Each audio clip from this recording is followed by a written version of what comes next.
সম্মানের সঙ্গে বলবেন তো? তসলিমা নাসরিন, নুপুর শর্মা, এদের মূল্য বেশি না স্বামী বিবেকানন্দের মূল্য বেশি? শিক্ষিতরা বলুন। স্বামী বিবেকানন্দ,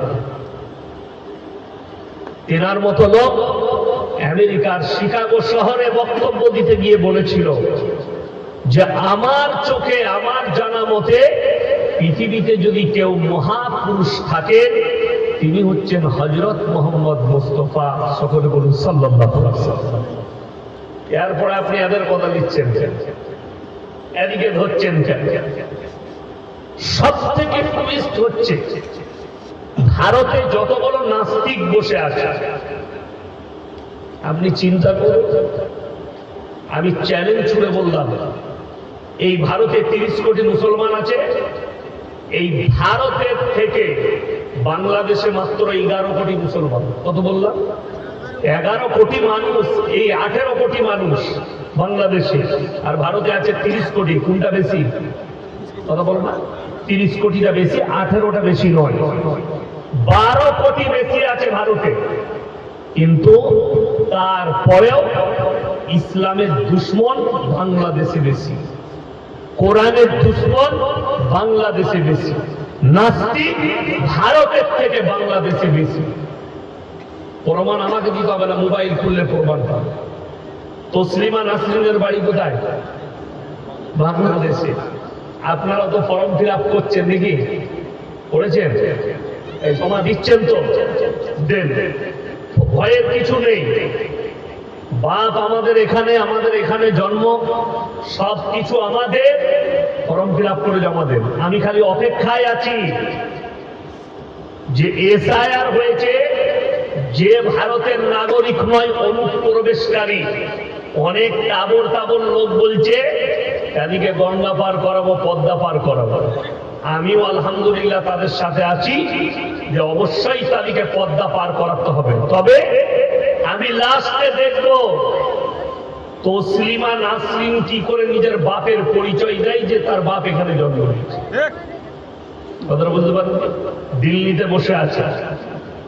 আমি চ্যালেঞ্জ ছুড়লাম যে যদি তসলিমা নাসরিন হালালের সন্তান হয়, আর ভারতে যতগুলো নাস্তিক, তসলিমা নাসরিন, আসাদ নূর, নাজিয়া ইলাই খান, এরা যদি বাপের আওলাদ হয়, হালালের সন্তান হয়, কোরআনকে গাল দিচ্ছে, মুহাম্মদ সাল্লাল্লাহু আলাইহি ওয়াসাল্লামকে গাল দিচ্ছে, দাড়িকে, টুপিকে গাল দিচ্ছে, একবার খালি হিন্দু ধর্মকে গাল দিয়ে দেখা, শিখ ধর্মকে গাল দিয়ে দেখা, পাঞ্জাবিকে গাল দিয়ে দেখা, খ্রিস্টানকে গাল দিয়ে দেখা, পাছাই লাথি মেরে গঙ্গা পার করাবেন।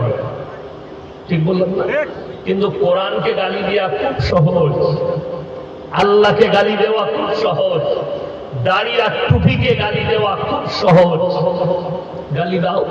আমি তো খালি শেষকালে দেখবো যে এসআইআর অনুপ্রবেশকারীকে তাড়ানো হবে, ডিটেনশন ক্যাম্পে ভরা হবে, তসলিমা নাসরিনকেও তাড়াতে হবে যদি না দিতে পারে।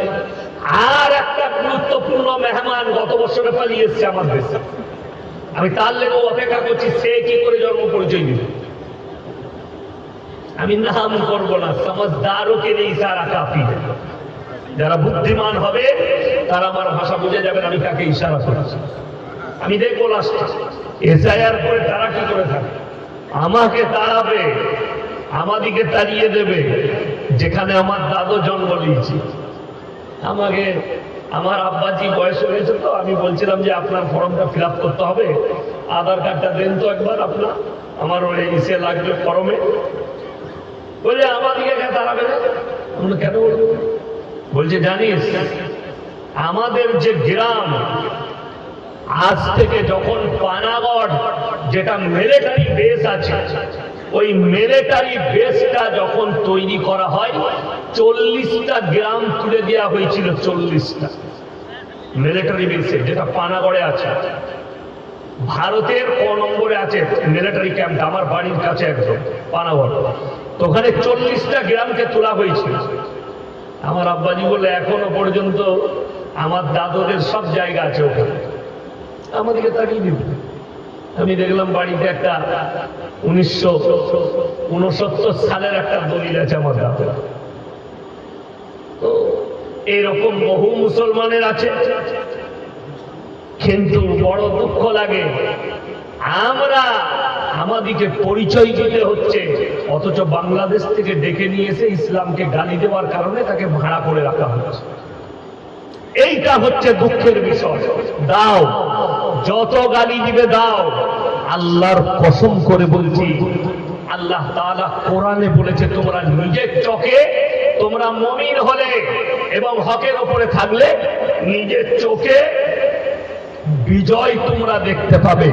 আল্লাহর কসম, পৃথিবীর বুকে ইসলামের বিজয় আসবে। জোরে বলুন ইনশাআল্লাহ। এটা কেউ রুখতে পারবে না। চলুন, আমি যেটা আলোচনা